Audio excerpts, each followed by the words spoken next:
Aujourd'hui, mes amis, nous allons apprendre comment analyser cette tableau avec tableau quasi-dynamique. Date, donc clique sur insertion, tableau quasi-dynamique, choisis une nouvelle feuille. Ici, tableau quasi-dynamique.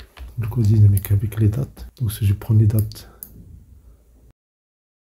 je vais avoir les dates regroupées ici. J'annule CTRL Z. Et si je prends ici les types 2, item 2, et puis les ventes. Je prends un type, je vais le mettre dans les colonnes. Je ferme ce bas de dialogue.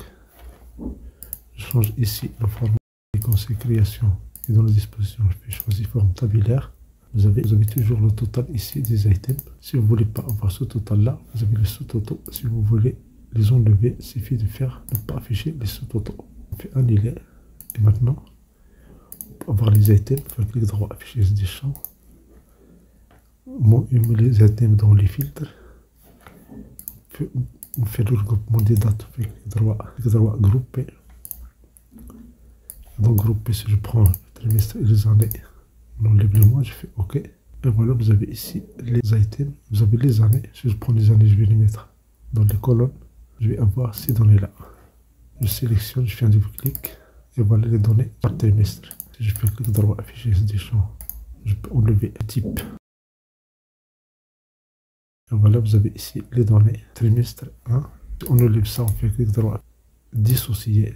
On prend la date, on va les mettre, on enlève la date dans les lignes. On fait clic droit, grouper. Donc grouper, on va prendre les mois et les années. Et je fais OK. Donc si je mets les années dans les colonnes, voici les années. On sélectionne toute cette table. On fait un double clic. Et voilà, vous avez ici les années. Vous avez le mois. Vous voyez, nous avons juste les données du mois 1 parce qu'il n'y a que janvier dans la date initiale. On va cliquer droit, chaise des champs. On peut enlever les mois. On peut enlever les années. On peut enlever les items, les ventes. Donc on met item type 2 pour les items 2. Et puis les ventes. Si je mets type dans les colonnes. Et puis date, je vais mettre date ici, dans les lignes. Je lève le mois, je mets item 2, je vais les mettre dans les colonnes. Puis en face de dialogue, vous avez l'année. Vous pouvez changer le format. Dans création, la disposition, vous pouvez faire sous forme tabulaire. Donc on sélectionne toute la feuille, on fait double clic.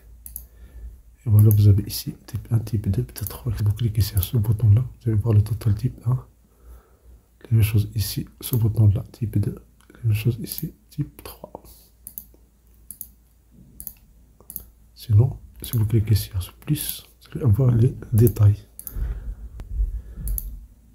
Pour copier ici ces données-là, même texte, ou bien les mêmes dates, nous avons création, nous avons disposition, vous avez répété tous les éléments. Répéter toutes les étiquettes d'éléments. On fait clic droit, afficher des champs. On peut mettre type dans les filtres. On fait un de dialogue. Et voilà, vous pouvez filtrer ici. Vous avez T1, vous avez T2, etc. etc. Vous avez tous, fait tous. Et comme vous voyez, il y a des cellules ici vides. On va faire clic droit dans les options.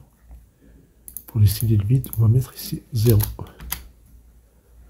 Et voilà, vous avez la somme des ventes par année, et par date, par item et par type. Si vous voulez avoir ça dans des feuilles séparées, puis cliquez sur tableau dynamique, les options, vous avez affiché les pages bêta de rapport, vous faites OK, et voilà les données dans des feuilles séparées. Et voilà, merci pour votre attention, si vous avez une question, c'est une occasion pour cette vidéo, c'est agréable.